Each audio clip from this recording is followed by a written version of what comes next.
Good evening, very warm welcome to the West Yorkshire Football Show and our usual Monday night roundup here at the our usual Monday roundup of the West Yorkshire goings on. Really, it's a little bit of a non-league special today. We are here in our usual regular slot. I'm delighted to say I'm joined by Gareth Walker and by Dave Foy as well. Although he's not on camera yet, he will be in due course, I'm sure, once he's finished putting his clothes back on. He's gone. Oh dear, he's gone. He's gone. We'll see if we can get Dave back. I'm sure we will in due course. How are we, mate? Are we well? I'm all right. We're in a bit of trouble if it's me on non-league, because I don't like knowledge. We were kind of relying on Dave tonight to lead with non-league, and we appear to have lost him briefly. Yeah, look, I'm sure Dave will find his way back. Just a quick reminder as well. You can, of course, get your comments in. You can join us here on the West Yorkshire Football Show.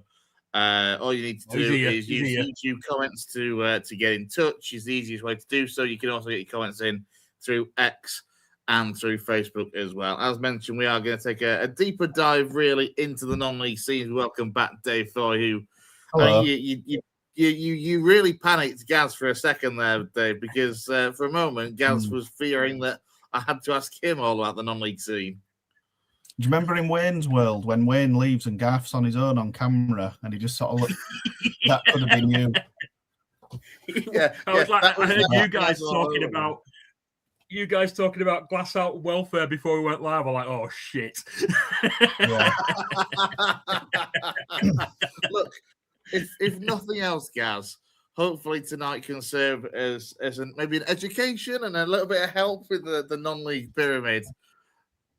Yeah, why not? Yeah, if nothing else. Just going to say hello to Lee, who joins us as well on YouTube. Thanks for getting in touch, Lee. As I do, get your comments in over the course of the show, especially if you've got interest in our non-league scene. What we're going to do is we're going to kind of start at the bottom of our non-league pyramid and work our way up. So we'll start in the NCEL Division 1. A weekend that has been very busy and plenty of goals as well over the course of the weekend for games involving sides in our region. You see Leeds UFCA there got a 4-0 win away at Scunthorpe-based Appleby Frodingham. What else we got there? Glasshouse Welfare, they were sadly beaten heavily at home by Crowell Colts. We'll come on to Glasshouse Welfare in a moment or two as well. Ilkley Town got a 0-0 draw at home to Worsborough Bridge Athletic. And in the rest of the NCL Division 1 results, there was a 2-1 win for Wakefield on the road at Maltby Main. Former Geyser man Curtis Morrison getting the goal for Maltby Main in that one, as well as actually former Geyser man Akil Francis getting on the score sheet for Wakefield in that one. Nosterman as well, for they had a narrow 2-1 defeat at home to Armthorpe Welfare. Route 1 Rovers, they racked up the goals on Saturday, 6-3 win over Selby Town. And who else? Zach Khan. In fact, I'm going to double check this in a second or two to see where he ranks in terms of goal scorer this season, because he's just had an unbelievable season. But yeah, another hat trick for him on Saturday over Selby Town. And the South Leeds, they got a 4-3 win against Brigg. I mean, the NCL table, Dave, if I bring it up there, the NCL Division 1 table, as you can see, Durham District have won the league with 104 points. To say that is their first season, I think. I'm sure it's this season is their first season in the pyramid. It's been an incredible year for them. Slightly outside of our region, of course, in South Yorkshire, but just a remarkable achievement all the same to come into the pyramid and win that league the first time asking. Yeah, I'll just hi everyone. I'm hiding behind the table. They're managed by Zeph Thomas. Sorry. No, go on, mate. I'm just sort of peeking around. They're managed by Zeph Thomas. You might want to swap me with Dave for this bit. It doesn't matter. It's fine. He flew in, especially midweek. He were on holiday or something in Spain. He flew in, managed the game, and flew back out again. They're going fantastic. I mean, what are they there? 22 points clear. 104. Oh no, sorry. The points are 104, aren't they? That's plus 88 goal difference. Yeah, but as you say, plus 88 goal difference is rather staggering, to be fair. I'll say 104 points. Now, coming on to the sides from our region, it's going to be Wakefield currently occupying second. Now, they were a side at the start of the season that was certainly tipped to be up there. Yeah, they were very, very much fancied at the start of the season. Didn't have the best of starts, but to their credit, have recovered extremely well. I think they made a managerial change maybe after something in the region of 7 to 10 games. And since then, they have kind of obviously kicked on and been able to kind of get into the playoffs and secure a playoff spot.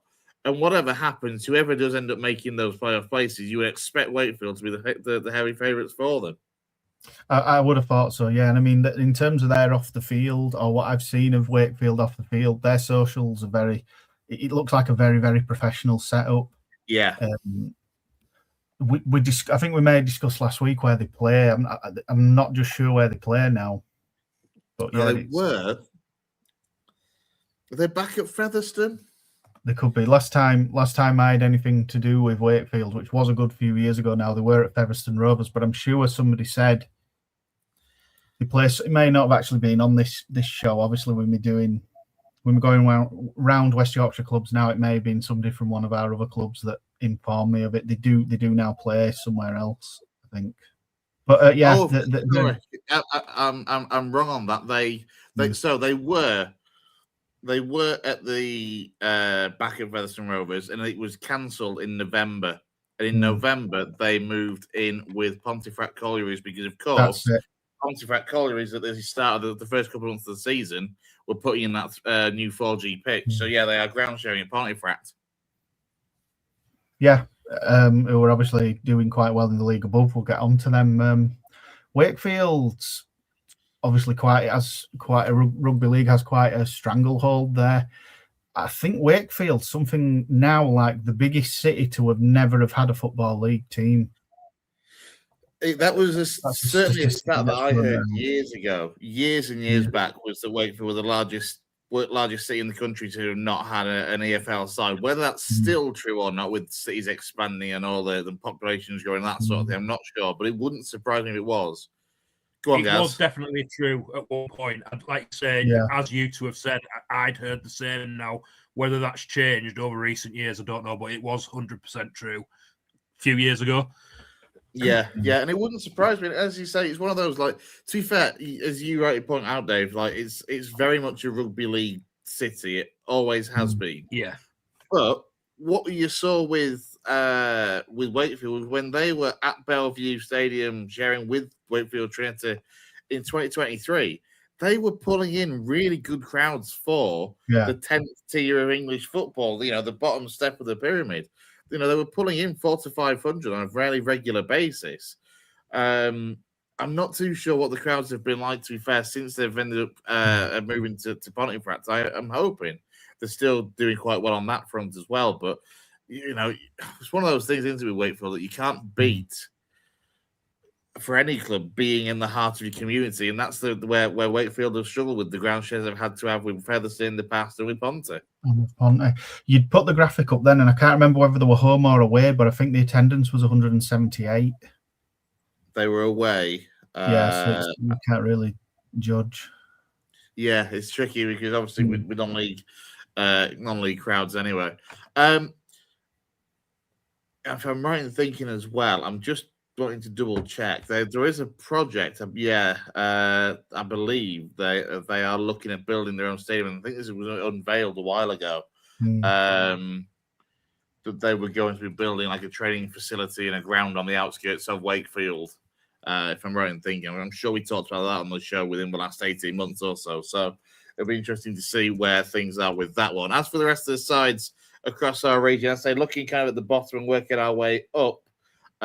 Not great news, sadly, for Glasshouse and Welfare and for Nostell Miners Welfare. Both look set to be relegated. Glasshouse and Welfare, that minus 116 goal difference, probably not hard to see why they have struggled in particular this season. Just 10 points to their name in the whole campaign. Ilkley Town, obviously a lot of changes for them over the course of the season with Sam Dexter's departure and I think an entire board departure as well and new blood coming in there. The sees Ilkley sitting currently 16th. South Leeds in their second season in the pyramid, nicely in mid-table in 12th. Route 1 Rovers. Now, I touched on Zach Khan earlier on and his remarkable goal-scoring feat. Route 1 Rovers, most clubs would be happy to have a 30-goal-a-season striker, and that's what you get, in Reece Thompson. Reece Thompson has got 29 in the league and 1 in the cup. And then you turn your attention to Zach Khan, 68 goals in all competitions, 52 goals in the league and 16 in cup competitions, 68 goals all round. I mean, look, Gaz, I'll come to you on this one. You've got to, people will be taking notice of that. You can't look at numbers, regardless of level of the pyramid. You can't look at 68 goals and overlook it, can you? Absolutely not. You score goals at that amount of goals at any level, and you've going to have teams from, sadly for Route 1 Rovers, teams from the next level up at the very least looking at you. 68 is phenomenal. Me and Dave were both actually looking that up while you were talking there, Chris, and you've actually beat to it. You looked at it yourself, but yeah, he's got a hat trick at the weekend, and he was on 65 before that, so he's on 68. Got his hat trick at the weekend, and I believe is there still 5 or 6 games left to play as well? Just trying to look at the table there and work it out. So they've played 38, is it? So 22 games. 22 clubs. Route 1 have played 38, 42. So that would be another 6 games left. Another 4. No, yeah, another 4. 21 times 2. So still 42 to go. Interestingly, and this is one of the things that I love in particular about the Northern Counties East League website. It is a brilliant resource for your nerds and statos that like me. It breaks down the minutes as well in which he's been scoring the goals over the course of the season. 26 of them, the highest of his record. 26 of them have come in the last 15 minutes of games this season. He's a player, Dave, as you'll have seen before, I'm sure, over the course of the season and previously maybe, that has got a hell of an engine on him and keeps going and going and going like a Duracell bunny. Yeah, I mean, that's just ridiculous. I've got the top 10 here, and I mean, as well as Zach Khan, Durnan District have got 2 in there. There's another Route 1 Rovers. The top 4 are those. You've got Goole. I know they're slightly outside our West Yorkshire area. Wakefield have got a player on there. I've Leeds, UFCA. But they're just, what can we say? They're just they're just crazy numbers, aren't they? Like I say, 26 in the last 15 minutes of a game. This is the thing. You touched there on the fact that sorry, Dave. You touched on the fact that Thomas Hinton for Wakefield is on 24 for the season. Omar Sanyang, who's had a really good year at Leeds UFCA, also on 24 goals. But it puts it into context when Zach Khan has got more goals than those strikers in the last 14 minutes of league games in the last 14 minutes of games this season alone. It's look, I know 1 or 2 of the people at Route 1 Rovers, and they will be cursing me, I'm sure, for mentioning Zach Khan and putting him in the spotlight, but you can't not with those numbers. It will be really interesting to see what happens with Zach, because I know he's extremely happy, he's extremely comfortable where he is, and it's going to be that question of, well, how high up are the clubs going to kind of come knocking, and what might tempt him away, and what might be, to be fair to him or for him, that kind of next career step potentially. I mean, you've got to look at some of the sides at MPL East level, MPL West level, and whether they would be looking. It's going to be really, really interesting to see. Let's turn our attention upper level, unless Gaz, you got anything you want to add, either of you two, on that one, on the NCL Division 1?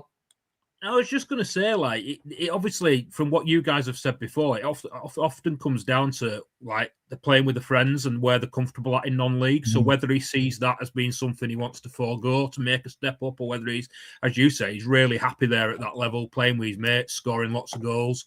Does he not want to risk it by moving on? It's obviously a decision for the lad himself, but he is definitely going to get interest from probably at least the next 2 levels up, scoring that amount of goals. Yeah, absolutely. As I say, he's what? And if I'm right in thinking as well, apologies if I'm adding a year or 2 to years, but I'm pretty sure he's only in the region of 22, 23, 24 years of age. He's by no means got any age to him, so there's a lot of his career to go. I mean, and we should say on the flip side of that he could, the Route 1 Rovers could easily go up themselves. They could make the playoffs and go up themselves. So, at the end of the day, he could fire him to promotion.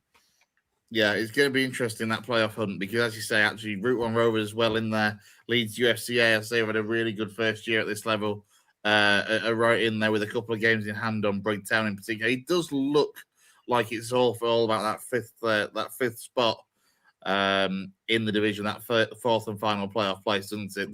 The top three look pretty set in Wakefield, Worsbridge, Bridge Athletic, and Harrogate Railway have had a particularly good year as well. Let's go up a division then and have a look where I can find the right relevant graphics. There we go. The NCL Premier Division over the course of the weekend. On Friday, I might add as well, there was a goalless draw between Campion and Liversedge. I say we touched on it last week. Liversedge, the champions of the NCL Premier Division. Elsewhere, then Beverley beat Thackley comfortably by 5-1. Ecclesdale got a 2-2 draw at home to Barton Town. Golka with a good 4-0 win over Rotherham-based Parkgate. Albion Sports were beaten on the road in a West Yorkshire derby away at Wakefield-ish. They won't appreciate me saying it's Wakefield-ish, but it's just outside, isn't it? Horbury Town with a 2-0 win over Albion. Penistone Church with a 1-1 draw away at Pickering. Frickley were beaten heavily on the road by Rossington Main. Tadcaster, though, potentially picking up one of the more eye-raising results of the weekend with an emphatic 4-0 win in front of Sheffield, in front of over 1,100.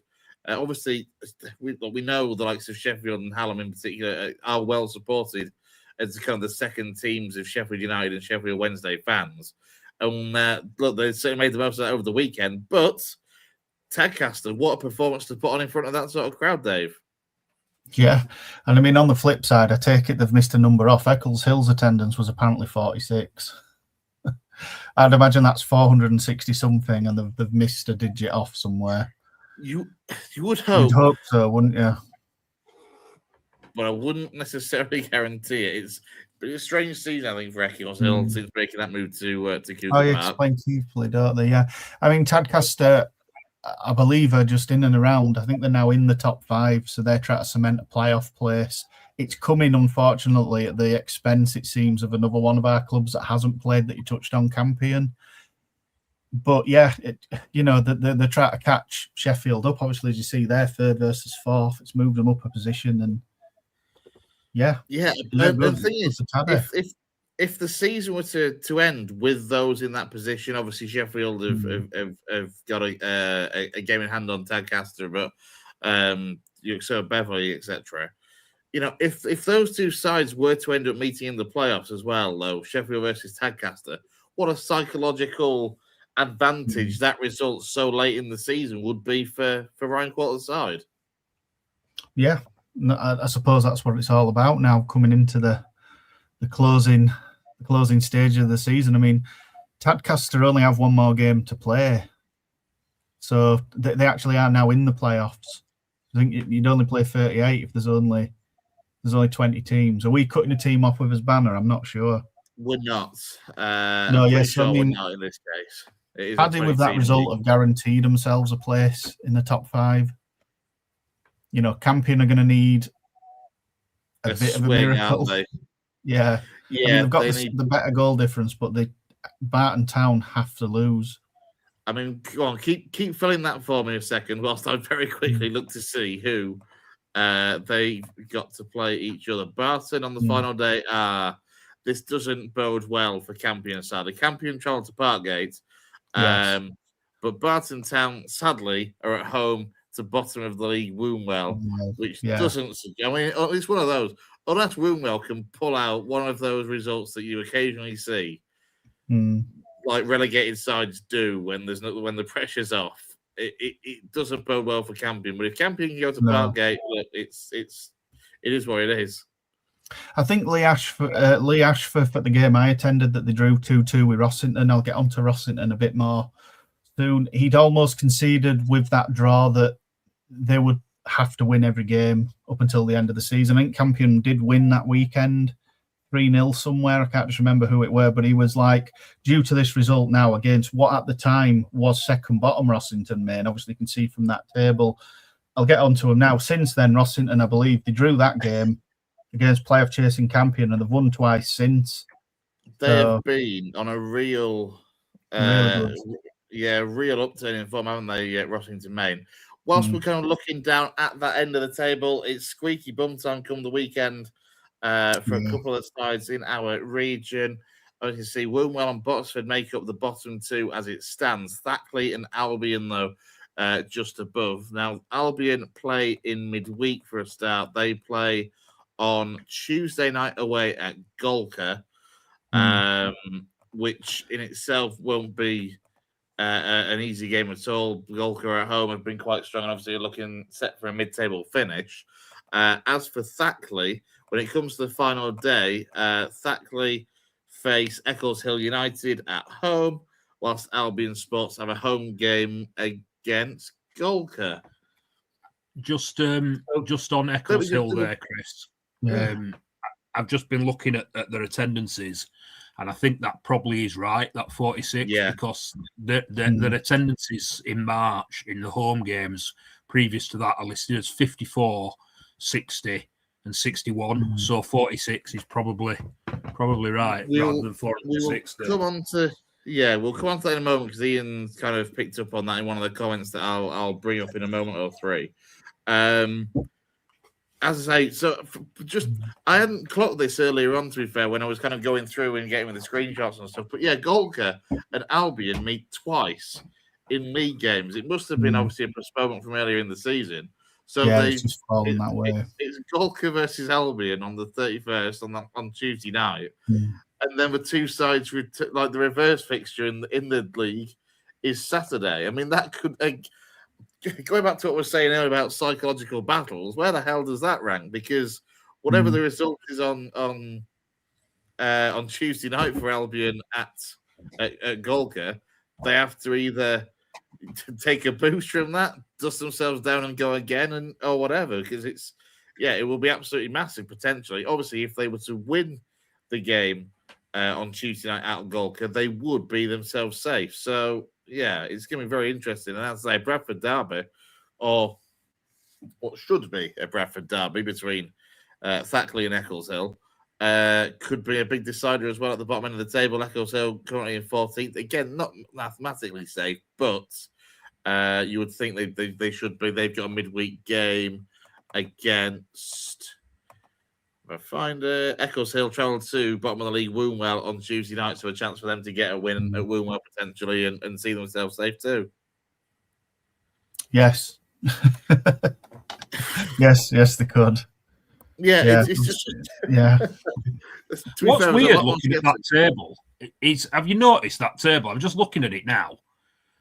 Rossington Main and Horbury are on -3 and -4 goal difference, but the sandwich between teams that have got like -30 goal difference, -25, -22, and then the bottom four -29, -31, -27, -59. So that indicates to me that Rossington Main and Horbury have been bloody unlucky this season. Yeah, I mean, you know what? I think you're probably fair in that. I guess. I mean, look, they always look at the fact that a good goal difference at this stage of the season is as good as an extra point. Yeah, and in their case, it really is, because if Botsford were to, well, they can't get themselves to 38 points. To be fair, they have to be on 39. But if it came down to a few sides on 39 points, their goal differences will more than definitely keep them safe. Yeah, but I mean, look at the top teams: +55, +46. They're all that top six have got nearly, they're well over 20. Campion's nearly +30. Beverley have just got over it. Liversidge have obviously got +55. It's similar in the league above, which we're going to cover next. You've got teams in mid-table, a bit like here, where you Frickley, Penistone, and Eccleshill are -30s and -25s. It's the same in the league above. Yeah, it's to be fair, it's. And look, we've championed it over the course of the season, but you've only got to look at some of the scores from this weekend as well. Certainly across both the Prem and Division 1 to see that. So you get some crazy games. I'll say that Route 1 Rovers 6-3 win, and Yeah. all sorts. You get some really high-scoring games in this division. You really do. It will be interesting to see where things stand over the course of midweek. Just a quick reminder, actually, then the midweek games for sides in our region on Tuesday night. Tadcaster are in action. They've got a West Riding County Cup semi-final away at one of the other sides in our region from the Northwest Counties League. They play Barnoldswick Town away on Tuesday night in a 7:45 kickoff. And then League Matters for Golka versus Albion on Tuesday, 7:45. Champions Liversidge travel to Sheffield for a game, again, 7:45 kickoff for that one. And Eccles Hill travel to Wombwell. On Wednesday, in the NCL Division 1, Route 1 Rovers travel to Doncaster City. Leeds UFCA host Selby Town. Maltby Bain host Goole. And Worsborough Bridge host Armthorpe Welfare. And then on Thursday, because this is how it works out with those games in hand that Rossington Main have got, Rossington have got a game on Thursday night against Knaresborough Town as well. Friday sees Wakefield play Ilkley in the NCL Division 1. And then, as I mentioned on Saturday, a full fixture list: Albion Sports versus Golka, Barton Town versus Wombwell, Bottisford versus Beverley, Frickley versus Horbury, Knaresborough versus Rossington, Liversidge versus Pickering, Parkgate versus Campion, Penistone Church versus Sheffield, Tadcaster versus Handsworth, and that Bradford derby of Thackley versus Eccles Hill make up the NCL Premier games, the Division 1 games for the final day of the season. I'm off me trolley there. It's not the final day of the season because there's a few more games, isn't there, in the Division 1 fixture list. If you want another crazy stat just before we go, I was looking up there. Albion Sports have a 32-goal striker, Nathan Cartman, and they're still on -29. Yeah, I think he's the third highest scorer in the league. Yeah, I'm sure Chris will have heard of Nathan Cartman before. Yeah, Nathan Cartman. He's one of those. He's been around the. Again, he's not going to thank me for this, but he has been around the block for years. I remember him playing kind of National League North level at least. Yeah, he's played higher. He started at Leeds United. He was loaned out to Curzon Ashton in 2009. He played for Darlington at that level at about 2015, 16, maybe a bit later, 16, 17. And then I think he left Darlington, and after that, he's bounced around quite a lot of clubs, including Yorkshire Amateur, among others. I know for certain he was there, but yeah, I think it'd be quite a number of clubs, which sort of happens at that level. But yeah, 32 for the season. Yeah, they're on -29 and they're 18th. So yeah, the lower leagues and non-league are absolutely insane. Yeah, look at the 62 goals for Zach Khan. Getting back to him, Route 1 Rovers are 8th in that league. Yet he scored that amount of goals. It's absolutely. It's as I say, and to be fair, Nathan Cartman as well, still going strong at 36-year-old. So he's. I don't believe Liversidge have got a player in them top 10. No, they don't. There isn't a Liversidge player in the top 10 scorers yet. They've run away with that league. Yeah, with a plus 55 goals, it's mad, isn't it? Football at this level. We want to just touch actually, and bringing that league table back up because it's a fair point. Ian made the comment 10 minutes or so ago. Obviously, 46 at the Eccles Hill game. Has the move to Cougar Park flopped? Now, I was quite vocal at the start of the season, or back in the summer when they made that announcement they were making that move to Cougar Park, and it was disappointing for me as someone that lives very close to the old ground at for Eccles Hill United, like just up the road for me, that they did make that move. As you said, Gaz, when you were looking at kind of the attendances over the course of the last month or so, possibly a combination of that move and the fact that the season has just been kind of one of keeping the heads above water and kind of securing a mid-table finish. I mean, I guess it's a big question. Has the move to Cougar Park flopped, or is it a little bit too early to tell, perhaps, do you reckon? What do you two think, Dave, Gaz? I mean, they've still got a little bit of business to do to keep themselves in the Premier Division. I'm not really sure beyond that, really. I mean, Keighley, again, a bit like Wakefield's. Yeah. Sort of obviously the more popular team, I'd say, confidently would be Keighley Cougars. You know what I mean? Keighley's footballing supporting public probably support Bradford City. I know there's a couple of people come from Keighley. They come to the Shay regular. They get the football fixes elsewhere. I dare even say Burnley may even be one. I know Keighley Skipton area is that in a strange place where you can just go across to places like Burnley even. So, I mean, we said, I remember when the move happened and we touched on the fact that, the previous ground shares at Cougar Park, obviously Steeton were there for a couple of years before they made the move to Marley. But go back a little bit before that, Silsden were there for, I think it was about 5 years or so, give or take, whilst there was kind of, I think, work being done on Silsden's ground and developments and stuff. And back then, people weren't getting the attendances that they would have hoped of going to a town of Keighley's size and population. And we touched on it then that it didn't, history suggests it might not work out attendance-wise for Eccleshill. And it does seem now, when you're looking back, that it's kind of been true to what people may well have expected. Because, and don't get me wrong, Eccleshill weren't exactly pulling up hundreds of fans when they were in Eccleshill. There was still always kind of, give or take, around the 100 mark. But it does seem like a bit of a drop-off that from that move to Keighley. But it'll be interesting to see what happens in the slightly longer term, I guess. It's as you say, like you compare it to the figure. Just briefly looking at it, the figure that they're getting, the attendances away from home. So they're all in the hundreds. So they're all more than double what they're getting at home. And we did, like you said, we had a chat about this when the move happened. I remember, didn't we have Josh on? Didn't we have Josh Chapman on at the time? Yeah. And we talked about it, didn't we? And it's just the trek from Eccleshill to Keighley.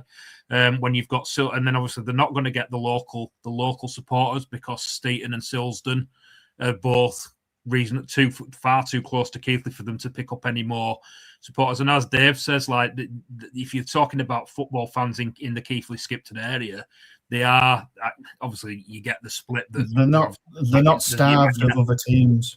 No, you get your Man United and your Liverpool fans everywhere, but obviously the Leeds fans everywhere. But then the lower league fans, like you say, Dave, they go to Bradford City or they go to Burnley.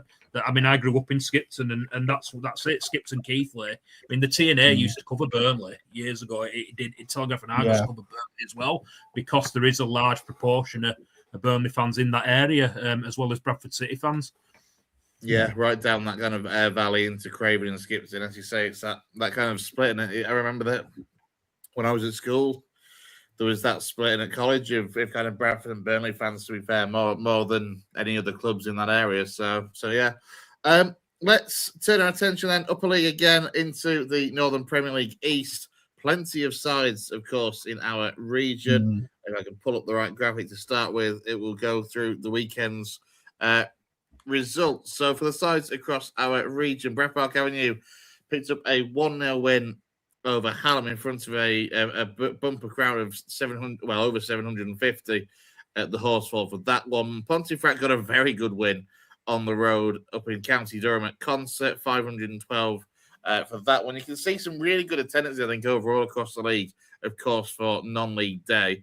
Gareth, they were beaten narrowly at home by Matlock Town by a 1-0. Matlock, who changed manager in midweek, former Leeds and Bradford midfielder Adam, his surname's Clayton. Adam Clayton. There we go. Yeah, he was. He was dispensed with in midweek for the second time this season, although he was a very quick U-turn the first time around. He was back within 3 days.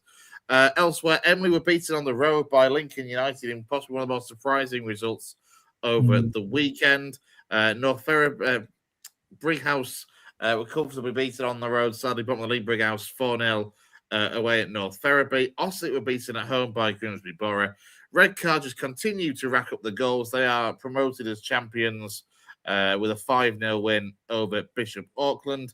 And Bridlington, they beat Silsden at Silsden. Again, a really good crowd there for that one, though, of just over 500 for that one. The league table, then, again, if I've got the right graphic, there we go, looks like so. as we say, the goals for Not the Redcar will river, start at the top and work his way down. 98, a plus 98 goal difference, 131 goals scored this season, and City on 94 points. So 21 points clear of Matlock. It's been an incredible season for the side from, I think it'll be Teesside, what was it, Redcar? So, a hell of a season, Dave. Yeah, I mean, what can you say? Yeah, the North East, I mean, we're obviously covering the West Yorkshire Football Show. The North East of England's always had a very, very strong non-league scene. And there's always a generation, a crop of players from the North East that go around. A lot of clubs like Redcar Athletic, as we're highlighting on now, will have a lot of players that were part of the Mask team that run away with this league a few years ago. Yeah. So, yeah, the scene up there is huge. On the goal scoring front for Redcar, former Guiseley and Bradford Park Avenue striker Adam Boys finishes, he's on 39 for the season so far. The second top goal scoring league again for Redcar is Bradley Fewster on 24. They've also got Louis Johnson on 21 in seventh. There's been some massive scoring players for Redcar in that side, and it's no surprise then when you then see such a positive goal difference. Yeah. I mean, there's two players here that have got 30 plus, including Boyce. I think Boyce has got 39. Second highest in that league. A player called Brad Fewster. He's got 24. Yeah. He was on. I remember Brad Fewster being on. I think he was on Blythe Spartans. I think he may have been on Middlesbrough's books as well when he was younger. I mean, just for comparison's sake, for our region, the leading kind of scorer from our region is Frankie Sinfield at Pontefract, who's on 16 for the season. Yeah. I think Frankie Sinfield, if I'm not mistaken, is a wide player. Yes. Yeah, I think at one point he played at the centre as well as centre mid and then kind of went out. Okay. Really done well in that position. Pontier up there. As for... Oh, no, that's it. Just Pontier up there with his 16 goals, yeah. Currently, that promotion for Redcar means that they'll be playing at the highest level they've ever played at next season. They've never played above the level that they're at now. So, the 30-year history, testing themselves at a new level next season. So, fair play to them, having won the league by that margin. Yeah, it's quite remarkable. As for the sides from our region, Emily, despite that kind of indifferent form, as you can see over their last 5 games, the defeat at Lincoln United at the weekend, they are still very much comfortably inside those playoff places and getting to the crunch end of the season. Pontefract Colliery's there, good form of late, has seen them go into those playoff places. Avenue, the win for them, much needed to close the gap on Dunstan, who lost at the weekend. So just a point between Dunstan, UTS, and Bradford Park Avenue, and a 5-point gap between Avenue and Heaton. Stainton, 10-point gap between Avenue and Gareth Town. Elsewhere, looking a little bit further down the league, you've got Silsden currently sitting 17th. They're 4 points above the bottom 4. Ossett United in 18th, just 2 points above the bottom 4. And it's that form for Silsden. They seem to have a good run of form in the not too distant past, but I'd say the recent form, no win in the last 5 for Matt Cameron's side, has just seen them drop a couple of positions from where they were. I think they were as high as 13th at one point not too long ago. So certainly need to pull out some results to stay afloat. Similarly for Ossett. And of course, as we kind of touched on before in previous weeks, we just take away the banner. Sadly, the season for Brighouse Town is certainly going to end in a relegation to the Northern Counties East League. 5 straight defeats for them, and obviously that heavy defeat on the road at North Ferriby, Dave. Yeah, I mean, I think Brighouse have got themselves to a stage now. I mean, we've touched on some of the teams that are in this league: Northumberland, Teesside.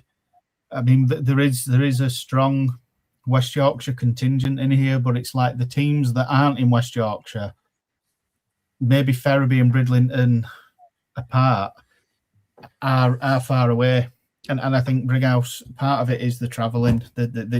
You can struggle to get some teams struggle to get players because of the distances they have to travel in some leagues. So I think from a Brighouse point of view, they would rather, I think, go down and be comfortable as a community club, rather than, I don't know, try and spend a little bit more money than what they'd be comfortable doing, try to pull away, and it maybe go wrong further down the line. I think Brighouse are quite happy, or are at peace, shall we say, with being relegated down to the league we've just covered. That we've gone through some of the sides that are there, Eccleshill, Campion. It's a bit more.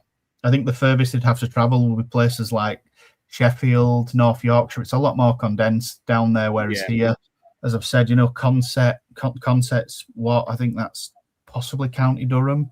There's it is. There's a big spread here. I mean, Grimsby, Lincoln, Blythe, Newton Ayr. I mean, Newton Aycliffe's Teesside. There's 2 Blythes in there, Bishop Auckland.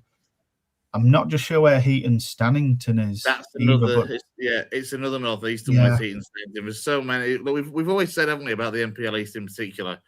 It's very much a division that is kind of made up of West Yorkshire and the northeast kind of make up the bulk of the division, and then it's kind of filled in with sides from elsewhere. And as you say, for Brighouse next season, I think the furthest kind of maybe southeast they'll have to travel would be maybe Scunthorpe to face Bottesford Town or something, maybe. And as you say, the furthest north might be Knaresborough, Tadcaster, or whatever. And it might certainly help if they can kind of find a budget that they can survive on. They'll be kind of, as you say, I think they've made peace with the situation there for that one. Let's quickly move on then to the NPL Premier Division. Just the one game, of course, the one side for our region. And that's so Guiseley gets a win on the road, a good win on the road at Rushall Olympic in front of 471. A couple of goals, I think it was a goal for John Thewlis, and one for recent addition Mo Federa as well in that one. That leaves the league table for Guiseley looking like that. Currently sitting 11th as it stands, 46 points on the board, 10 points off the playoffs, and 10 points above the bottom 3. So, yeah, I mean, that kind of sums it up, I guess, for Guy this season. It's been a season of change, a season of transition, of course, with the managerial change midway through. Obviously, Ian Richards came in from Stocksbridge Park Steels, and obviously for his former side, as you can see, currently sitting bottom of the league, not so great. But for him and for Guiseley, where they are now, nicely in mid-table, and obviously looking, I guess, to the future, really, and next season more so than potentially any hopes of going up or making the playoffs this time round. Seems that way. It seems that way. There's not really a lot more else to add, is there? They're safe and they aren't going to go up. So, well, unless they win all the games between now and then. Use what positive influence he's had since he came in and use that as a base for next season, I think, haven't they? Now, like you said, they're just steady in mid-table. They're not going anywhere, but they can hopefully use the rest of the season to build towards next.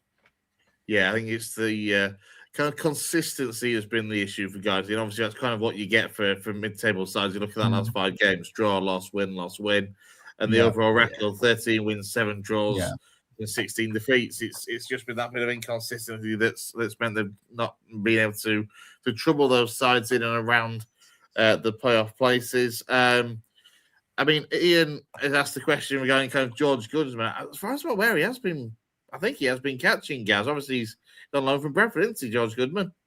Yeah, he's been playing. I've just had a quick look now, and I can't see whether he played at the weekend or not. But last time I looked, he had been playing, so he's getting the game time that he needs. It'll be interesting to see how well Guiseley fans or they think he's done over the course. Alex, I don't know how well he's played, but he has definitely been playing. Whether he's been excelling or not, I don't know, and that'll probably depend on determine whether he can make a step up next season or whether he goes back out to the same level. Because obviously, to make the step up, he needs to have been excelling there. But he has definitely been playing regularly. I know that. Yeah, absolutely. Wish them well for the remainder of the season, and be again interesting to see what happens over the course of the summer, because when kind of the manager that's coming over the course of the season gets that kind of first summer to make the major changes, I guess, that he may or may not want to make, it'll be interesting to see how recruitment pans out. Conveniently timed, Just before we talk Halifax and Scunthorpe, somebody who apparently doesn't know what a watch is and has turned up at 8:30 is Stephen Downs. Hey, lad, yeah, right. Yeah, the celebrities can't turn up from the very start, can they? No. Thanks for joining us, mate. Obviously, we've got Dave and Steve, who both attended Halifax versus Scunthorpe at the weekend. I'll just quickly, I'm sorry, Dave, I have to do it. Bring up the score. It was a 2-1 win for Scunthorpe. Obviously, you were aside very much in those playoff places. Dave, we'll get your take on it first, though, as the man in the home end on Saturday. Yeah, so this was part of a 2-game double-header along with Carlisle United at home last Tuesday, where our playoff fate were almost, that was the only way it was in our own hands. We had to, I think, truth be told, we had to win both games to stand any chance. A draw and a win would have probably been all right. 2 draws probably wouldn't have done, and we've lost both.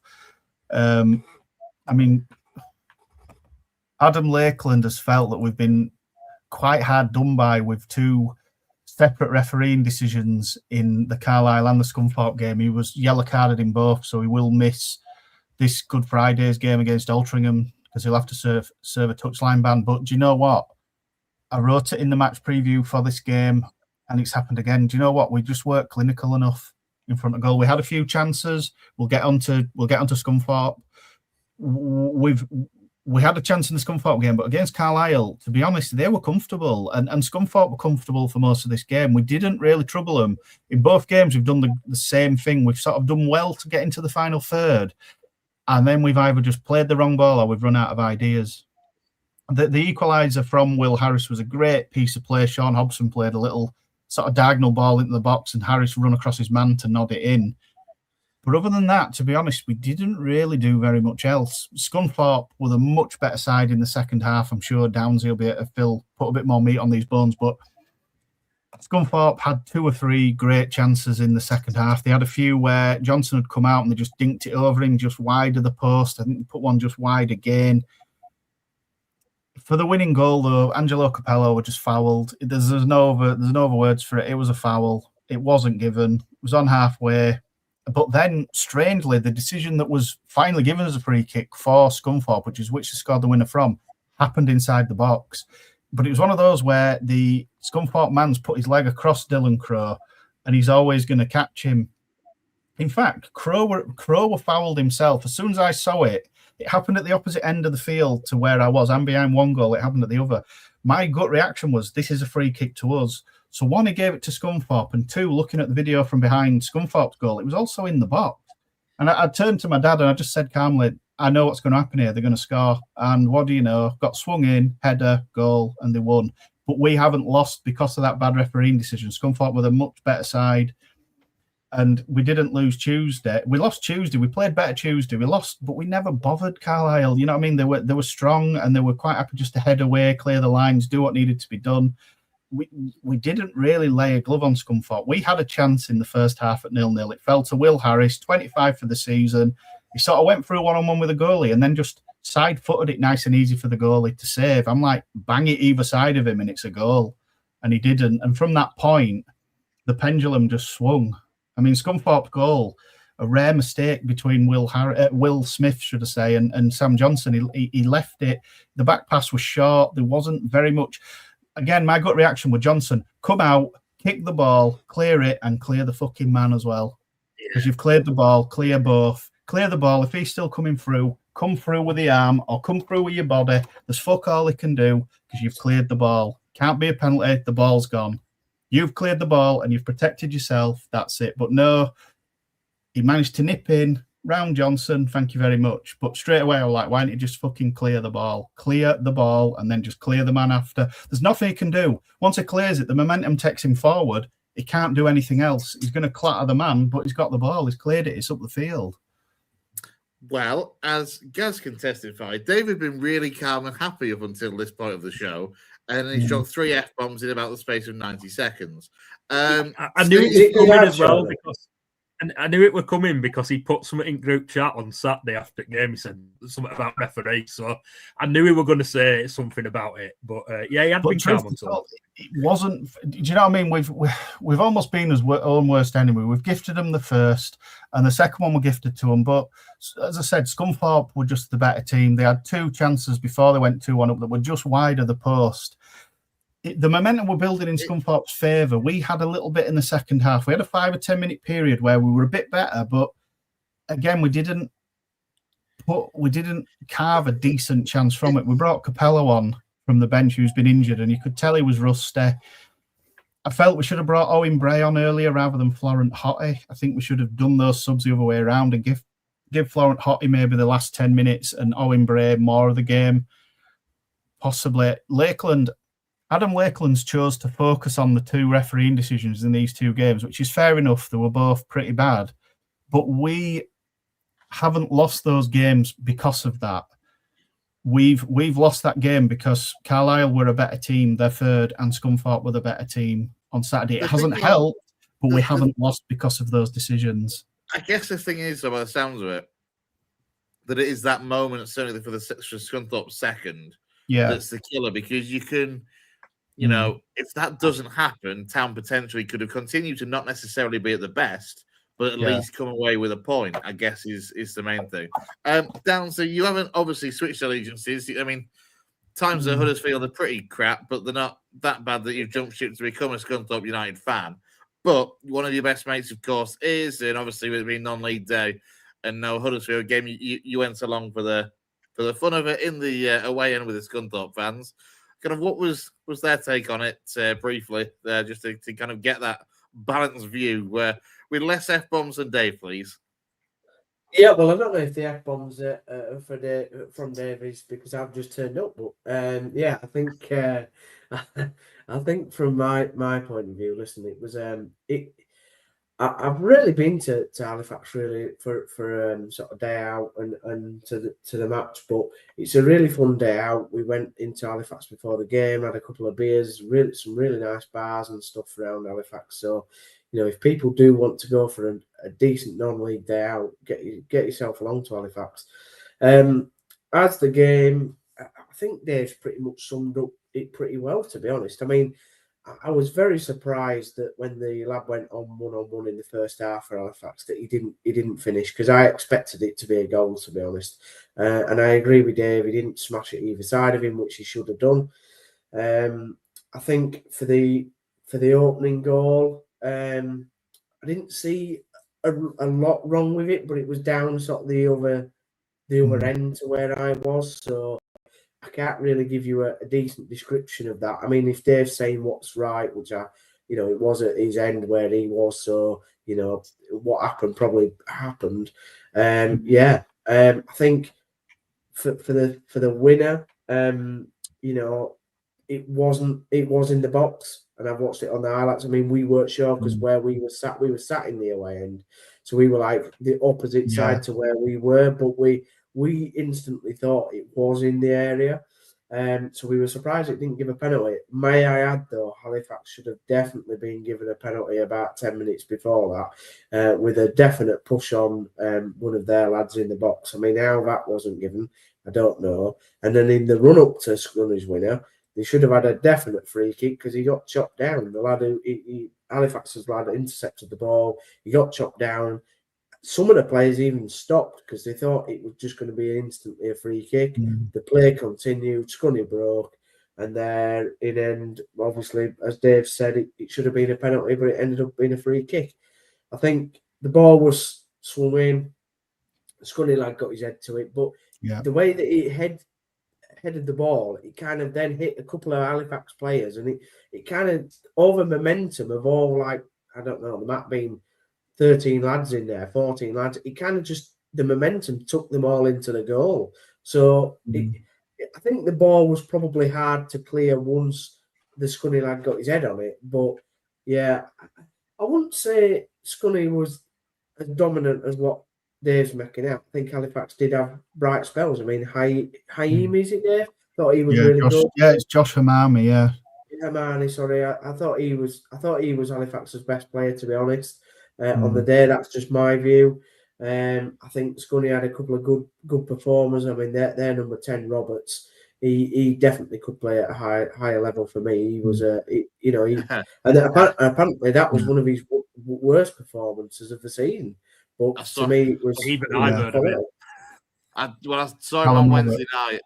Rochdale were at Scunthorpe on Wednesday night, got 2-2 draw, and we all came away thinking, Christ, if Dale go up and Scunny stay down, Roberts is one to be I think he was at Newcastle, wasn't he? At Newcastle as a kid, and then he went to Notts County, and he was decent at Notts County, and then were he at Aberdeen for a little bit? He was up in Scotland, wasn't he? And then he's ended up at Scunny. But I know when he was at Notts County, when Notts County were in the conference, I know City looked at him at that time. He's definitely capable of playing in the Football League, 100%. His vision around the pitch was absolutely magnificent. You know, to pick some of the passes out that he was doing, and then he also had a one-on-one with Halifax's keeper. He didn't get it quite right, and in fact, they took him off 5 minutes after that, and he walked off right in front of where me and my mate were sat. And I tell you what, he looked absolutely raging with himself. And that's a good sign of a good player, isn't it? You know, when they get taken off and they know that they've maybe not performed, but you still come away as a fan thinking, I mean, he was instrumental, really, in the reason why Scunny won that game. So I don't know whether that was a fair and neutral position, Chris, that I've given you. But I feel, Halifax probably weren't as bad as what Dave feels that they were, but he's going to think that from an emotional point of view, as I do with Town. No, I genuinely just think we've underperformed. I think I'm more. I don't think you were as bad as what you say, mate. I thought you had definitely bright sparks spells. I think I've had to try and do it a bit more because Adam Lakeland's almost tried to blame the ref for these two results, and it doesn't help because momentum swings and la. But we haven't lost these two games. I mean, the Carlisle one were quite hard. We haven't lost on Saturday because of that decision. I mean, obviously, I've laid into the first goal. I mean, as you say, Sam Johnson made an excellent save from Roberts, and I think there was a few other bits and pieces he did quite well. If he was a bit quicker off his line, he may have got there. I don't know. It's a rare mistake from Will Smith to lay the ball out. He's normally just flawless. So the ref it's a was rare bad, mistake. That's what, sorry. The ref was bad, though. He was bad. I think he was bad for both teams. But it's just... And the linesman. I mean, neither of them, by the way, really got an offside call correct all afternoon. What did you reckon to Halifax being flagged off twice offside just inside Scunthorpe's half, literally on the halfway line? It was mad. I think they were offside, but friggin' hell. Well, were they offsides though? That's the thing. We came away saying that all the officials on the day were really poor, to be absolutely honest. But we've talked about refs enough on this channel, and we definitely talk about them enough in the WhatsApp group because of blooming Jay. There's maybe that as well. I've tried not to focus on the ref. I watch them every week, especially now, Downsy, so I sort of know what everyone's capable of. And, you know, like Cody Johnson, who's our other midfielder, the 30 with the black hair that's slightly longer, he was sort of pirouetting and turning in and out. And there's some games where he does that and then he's spraying a ball. He got caught a couple of times. Like, I'm viewing it from watching him and knowing what the players can do. Yeah. And for me, you weren't quick enough. For me, you weren't quick enough sometimes. No, we were quite slow, but we've always been a bit like that. We're sort of slow. But when we get a counter attack right and we play well, when you score, you're always going to play it right. But it's like when we get it right, we get it very right. But if we don't, we're quite slow. Like, I didn't really rate Latty Fairweather on our left side. He just liked to go halfway line, turn back and knock it back, and it were like. It were all down your right, mate, that you were going. Yeah, just take a man on. Everything good was down your right-hand side that you were creating well. Like I said, Haimi, or however you pronounce it, he was your best player. I thought he could. He's had a great season. I thought he could play at League Two level. Definitely. Well, he's got 16 goals from midfield, and he angled for a move in January, and then became injured in January. You know, and he hasn't come back. He hasn't come back in the same form. He's got 16, but he got 13 up to early January. So he scored a couple of good goals, and yeah, he's not back at his best even now, Downsy. Like that'd be just sort of. He weren't poor, but he weren't magnificent. That's the level he's at. He wasn't. That wasn't a good game for Hamami. I've seen him do a lot better than that. But yeah, you know, Will Harris scores that chance instead of sort of try to place it and side foot it. You know, the thing here is I wrote the preview for the game. Scunthorpe have gained 25 or 26 points from a losing position as well. So it may not make a difference. But yeah, you know, we put that one in and the game is totally different, you know. But it is what it is now. You know, Adam Lakeland said that we will now need snookers from now until the end of the season. And to be honest, we probably need to win those last 5 games to stand any chance. Just to add really quickly, we got on the train. We got on the train afterwards, and it was like speaking to Dave now, but with somebody afterwards. And this was a Halifax fan, and he was raging. I thought he was genuinely going to have like some sort of like heart palpitation with how he was going on. Looking then at the league table, obviously that leaves Scunthorpe still well inside those playoff places. Nothing to worry about for them in terms of making the playoffs. And then look at Hartlepool, Chris. Say again, sorry. Look at Hartlepool. You know, what I mean, they've got. They could still do it, but because I've only really been looking upwards, I've just realised. I mean, I put it in the match preview about Hartlepool have come up, and Forest Green were 2-0 down at half time, and I think they come back to win 3-2 as well. Like, if we'd have won both our games in hand, we weren't really looking at Southend. We were thinking we could catch Forest Green, but we've lost both, and Forest Green won at the weekend, so we're now 9 points behind. Yeah.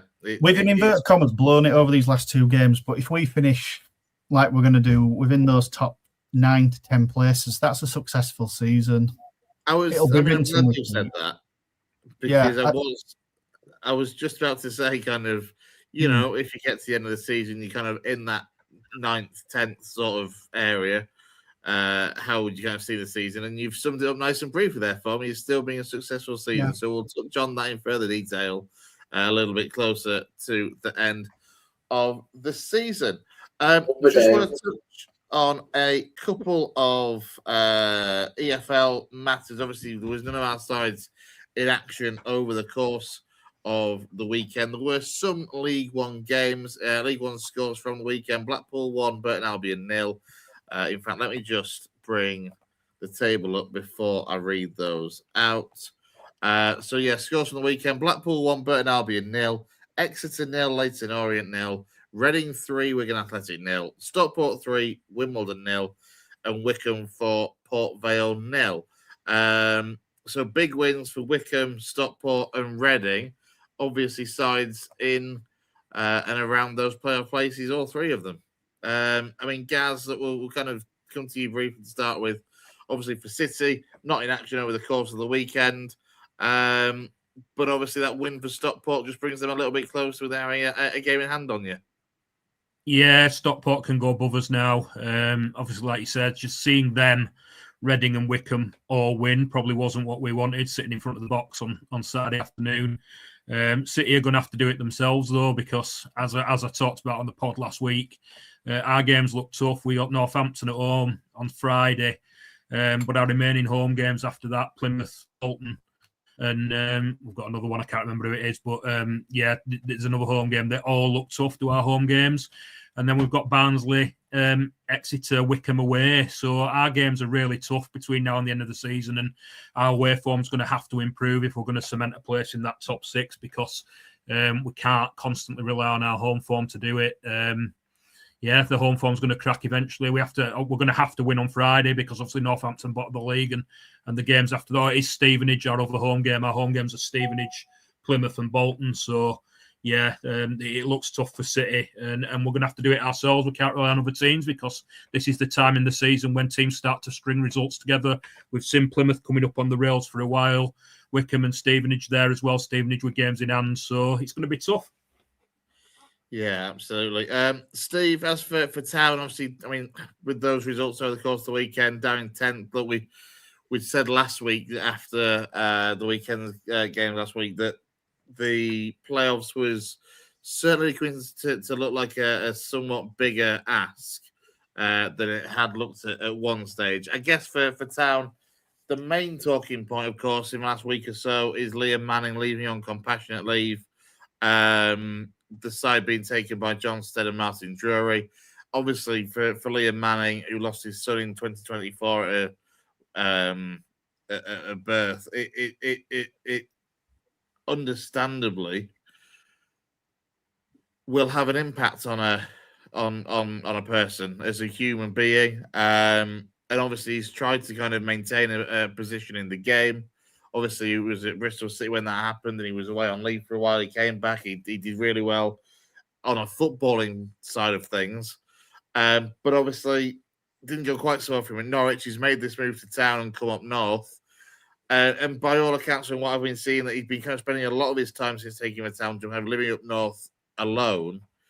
And look, we're all human beings with that sort of trauma and sadness that has happened to him in his life. That like it's going to have an impact. And obviously, he's explained to the club. And to be fair, the club, from what I can gather, made fully aware of everything. The kind of where he was at from a mental health perspective all along. And obviously now he just needs that time away from the game. Yeah, I think, listen, first of all, as a podcast, we wish Liam Manning and his family all the best. I think that's the first thing to say and the right thing to say because, we've all, lost people in our lives that where grief affects us in different ways. And, that's the thing with grief. It doesn't affect you the same as what it would in somebody else. And obviously he's been through something absolutely horrific where, you lose a child.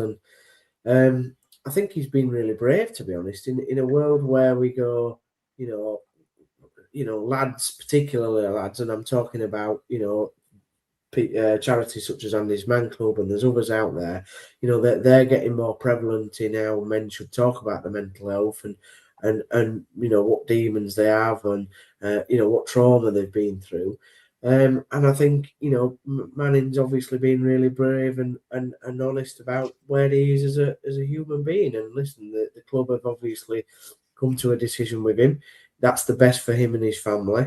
I think even though we weren't doing the greatest on the pitch and he's under a lot of pressure, I think he was enjoying being up here. I think it was a club that he felt that he could really take forward. Although we have the challenges that we've talked about before, he obviously felt like he was the best man to be able to sort our football club out. And I'll always have immense respect for him for wanting to take that challenge on. So obviously, it's a bit of a strange situation where we haven't sacked him. He's on compassionate leave, so he's not fully left the football club. Whether he comes back or not, if you want my own personal opinion, I don't think he will. Well, you're preempting where I was going, to be fair, because I was going to say, what was the length of contract that he signed when he joined? Was it 2.5 or 3.5? You put me on spot here. I think it was 2.5. Yeah, I've got 2.5 in my head. Yeah. That's the question. Is, as you've just kind of touched on there, you're not sure that he will necessarily kind of come back at the end of the season to kind of go again. It has to be his decision, though. Yeah, that's the thing. It's got to be on, I guess, his decision and where he is. Because obviously the club have offered have given him the contract and have honoured it. They've accepted the situation and understanding with it as well. I guess from a Huddersfield Town, I guess those within the club will be hoping that obviously, this bit of time away and then come back and be, go fresh in the summer. And it wouldn't surprise me if that was the case, that if he you just see the season out with Martin Drury and John Stead. He has, because you're talking we're in March now, that's a good 6-8 weeks potentially between now and the end of the season. And hopefully in that time, if he feels it's the right thing to do, there's no reason that Liam Manning can't come back and kind of, go at it from afresh. No, I think what people have to understand is that grief doesn't have an on and off clock, though. That's the other thing, So although we're saying 8 weeks, grief is one of those things where it will last for his entire lifetime. Absolutely. And I think one of the things is we've seen the Town fan base basically near enough scrapping with each other this season about various issues. But one of the things that was quite clear to see on the announcement on all social media channels was the amount of love and respect and well wish that he was getting from not just Town fans, by the way, but also Norwich fans that have very nice things to say about him when he came to the club. Same for Bristol City fans. So I hope that the Town fan base on Saturday against Reading do give some love to Liam Manning, and hopefully that shows him the kind of football club that we are, because that's the type of fan base I believe that we are. We're a community. We look after each other. We might hate each other a couple of times and disagree and call each other knobheads, but one of the things that we do is that we look after each other in particularly mental strain. So my honest opinion is I don't think he'll come back, but that's yet to be seen. I think Martin Drury, who is obviously a Huddersfield lad, we've explained before, being involved in Bradford City, and in Bradford Park Avenue. He knows the area, he knows kind of the people of the town. John Steady's a legend. There's no doubt about it. 2004, basically got the club, helped the club to be promoted. Although he left that season, but he's a town legend and a Huddersfield lad himself. So we've got 7 games, we've got 7 cup finals. If I'm being honest, I think the season's over. In my opinion, I'm really sorry to say that I don't have an optimistic outlook. I still remain, in my opinion, that I don't think we'll win a game to the end of the season. But these lads just need to do the best. And do you know what? If we finish lower than what we have this season, no blame can be given to them. They need to just walk away at the end of the season, and the club needs to start afresh again. Or if Liam comes back, then obviously they'll carry on in the roles. But whatever happens from now until the end of the season, there's no blame attached to them. They just need to do their best, put the lads in round pegs in round holes, get them playing in a system and sort of, a bit of cohesion, show a bit of character, and let's try and win some games, even though I don't see how we're going to do that. Yeah, time will tell. You know what? I wouldn't be too surprised, actually. There's strange things happening in football, and the one this may well do, because of the fact that obviously there's such a human nature in this current situation, is actually that might pull people together and galvanize situations. So, you know what, on the pitch it might not be quite as bad as you're predicting it to be. I think between now and the end of the season, I think we'll give it more of a fight than you were thinking they would do. Certainly a couple of weeks ago, anyway. 100%. If Town make the playoffs and surprise me, here we go. We're gonna get a bet out of this, lads. No, if Town make the playoffs and surprise me, it will be such the Huddersfield Town thing to do to win it. Oh. And I know that scares the crap out of Gareth, because he said kind of a similar thing before on the podcast. But I've said it. If you get in the playoffs, you've got a really good chance, just because you always do well in the playoffs. Yeah. It's just a shame the playoffs that Downs is going to strip Bollock naked and do a streak down Cleckheaton High Street or something crazy. Well, nobody wants to see that. Nobody. Not even I want to see that, and I'm blind. But yeah, I think let's just get behind the lads. Let's see what happens this weekend. It's going to be I think it's going to be a bit of a strange atmosphere, to be honest. But we'll see. We'll see. Absolutely. Let's leave it there for the time being then. We've been on for an hour and a quarter or so. We'll get wrapped up. Big thank you to everyone who's joined us on the comments over the course of the evening as well. I just want to touch on, Ian mentioned that Lou hasn't been on for a while. He's had one or two little health issues. He's doing okay, but I think he's going down with tonsillitis, I think, at the moment. So we, of course, wish our very own Louis Sale the very best, and hopefully he gets well soon. He'll be back on the channel, hopefully next week, all being well, or the week after, depending on who can do next week, because, of course, it's that Easter weekend. Big thank you, I say, to everyone that's got in touch and joined us on the comments. Big thank you to Gareth Walker, to Dave Foy, and to Stephen Downs as well. Enjoy the rest of your Monday evening, and we'll see you next week here on the West Yorkshire Football Show. Take care.